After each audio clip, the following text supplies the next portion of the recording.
કોંગ્રેસ નેતા પવન ખેરાએ જન આક્રોશ યાત્રાના પ્રથમ તબક્કાની પૂર્ણાહુતિ બાદ ગુજરાત સરકાર પર ગંભીર આરોપ લગાવ્યા।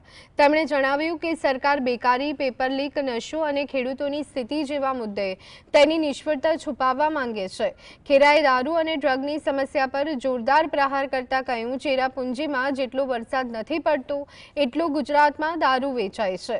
ડબલ એન્જિન સરકાર દારૂ વેચી રહી છે। તેમણે એસઆઈઆરની કામગીરીમાં ઈમાનદારી ન હોવાનો મુદ્દો ઉઠાવ્યો અને કહ્યું, ભાજપના જ લોકો બંગાળમાં અંગે ફરિયાદ કરી રહ્યા છે। સુપ્રીમ કોર્ટ સુધી લડાઈ લડ્યા બાદ ચૂંટણી પંચે સુધારા કર્યા। સરકારનું કામ મુદ્દા બનાવવાનું નહીં પણ સરકાર ચલાવવાનું છે। जितनी बरसात चेरापूंजी में नहीं होती उतनी शराब गुजरात की सड़कों पर बहती। तो ये मुद्दा महत्वपूर्ण है। पीढ़ियां बर्बाद हो रही हैं। ना केवल शराब, ड्रग्स बहुत बड़ा मुद्दा है।